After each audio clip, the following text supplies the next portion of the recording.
हे बघा, आमची पार्टी ही निवडणुका असो किंवा नसो 24 तास काम करणारी पार्टी आहे. आज केंद्रीय नेतृत्व या ठिकाणी मराठवाडा आणि उत्तर महाराष्ट्रातील सर्व पदाधिकाऱ्यांना मार्गदर्शन करण्यासाठी आले होते आणि संघटनात्मक बाबींवरती या ठिकाणी चर्चा झाली. नसरापूरची जशी घटना घडली होती अगदी तशीच घटना पुण्यामध्ये पुन्हा एकदा घडलेली आहे. आपण देखील राज्यमंत्री आहात आणि अशा सगळ्या परिस्थितीमध्ये शासन म्हणून आता येत्या बघा, अत्यंत दुर्दैवी आणि चीड येणारा ह्या घटना राज्यामध्ये घडत आहे. हे खेदजनक आहे.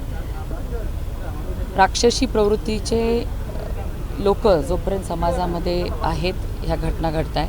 म्हणून मी आपल्या माध्यमातून पालकांनाही विनंती करते, बघा, तत्परतेने पोलीस प्रशासनाने 3 तासामध्ये त्या नराधमाला त्या ठिकाणी पकडलेले आहे. आपले कर्तव्यदक्ष मुख्यमंत्र्यांनी वारंवार सांगितले, मुलींच्या महिलांवरच्या अत्याचाराला कधी या ठिकाणी मदत केल्या जाणार नाही. तात्काळ त्यांच्यावरती कठोर कारवाई केली जाईल आणि तशाच पद्धतीने फास्ट ट्रॅक कोर्टमध्ये हा विषयसुद्धा चालून त्याला कठोर शिक्षा करण्यात येईल.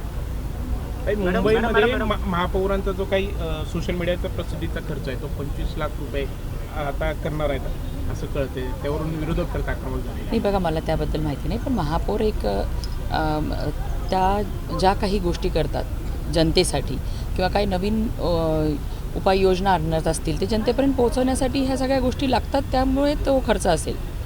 मॅडम, तुम्ही परभणीचे पालकमंत्री आहात आणि परभणी जिल्हा जर बघितलं तर खूप दुष्काळग्रस्त आहे. तो दुष्काळग्रस्त म्हणजे दुष्काळापासून म्हणजे विकसित कधी होतो?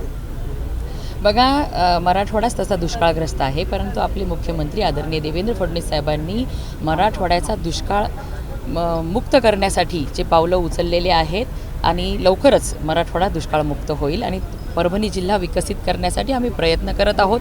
मुख्यमंत्री महोदयाच्या माध्यमातून आकांक्षित जिल्ह्यामध्ये आमचा जिल्हा घेतला गेलेला आहे आणि जास्तीत जास्त इन्व्हेस्टमेंट उद्योग जिल्ह्यात यावे यासाठी आम्ही यशस्वी प्रयोग, पहिल्यांदा इतिहासात 1600 कोटी रुपयाची इन्व्हेस्टमेंट आमची कालच्या MOUसुद्धा झालेले, त्यामुळे पूर्ण महाराष्ट्र मुख्यमंत्री महोदयाच्या नेतृत्वामध्ये विकसित होत आहे. याला जोडूनच प्रश्न आहेत.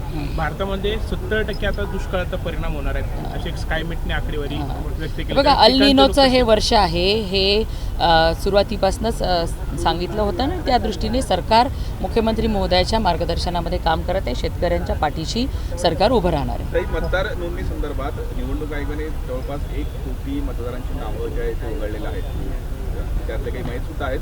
आजच्या बैठकीमध्ये जे मतदारांची नावं वगळण्याला आलेलं आहेत त्या संदर्भात काही नाही, वगळली वगैरे नाही. जी दुबार नावं असतील किंवा मयतांची कधी यापूर्वी कधी मतदार यादीची दुरुस्ती झाली नव्हती त्या पद्धतीने ते झाले असणार आहेत.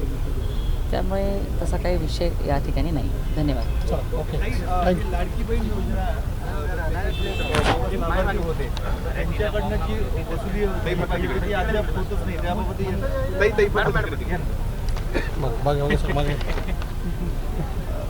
लाडकी बहीण योजनेचे बोगस लाभार्थी होते त्यांच्याकडनं वसुली पाहिजे. बघा, फक्त जे पुरुष ज्यांनी लाडकी बहीण महिला म्हणून त्या योजनेचा लाभ घेतला त्यांच्याकडनं वसुली होणार आहे आणि बाकीच्यांच्याकडनं अशी स्व इच्छेने काही महिला परत करताय, पण बाकीच्यांकडनं वसुली. पण एवढं कोट्यवधी रुपयांचा बोजा सरकारवर पडलेला आहे. अनेक आव्हानं सरकारसमोर असताना पण ही उदासीनता का बरं आणि आपण का जर बोगस आहे तर त्यांच्याकडनं का वसूल करतो? नाही, बघा, लाडक्या बहिणींना जेव्हा कुठल्याही बहिणीला की एखादा भाऊ काहीतरी योजना आपल्यासाठी आणतोय तर त्याचा लाभ त्यांनी घेतला, त्यांना आपण निकषात बसतो किंवा काही हे त्यावेळेला त्यांनी बघितलं नसावं आणि म्हणून मग त्यांच्याकडनं तसे परत पैसे घेणं हे काही योग्य नाही. तरी आव्हान आहे. ज्या महिला भरू शकतात त्या परत करतील, पण महिला ह्या काटकसरीने संसार करत असतात. प्रत्येक सरकारची मदत ह्या त्या योग्य कामासाठी, संसारासाठी, स्वतःच्या मुलाबाळांच्या शिक्षणासाठी करत असतात. त्यामुळे तशा पद्धतीने तो पैसासुद्धा चांगल्याच कामाला वापरला गेला. बीडमधून एक धक्कादायक घटना समोर आलेली आहे. शासकीय रुग्णालयामध्ये 5 दिवसांपूर्वी एका महिलेचं सिझेरियन झालेलं होतं, पण तिच्या पोटामध्ये टिश्यू आणि ग्लोव्स त्याच ठिकाणी राहून गेलेले होते. तिची प्रकृती आता चिंताजनक आहे. नाही, बघा, या प्रकरणाची सखोल चौकशी होते. जे दोषी असतील त्यांच्यावर कारवाई केली जाईल.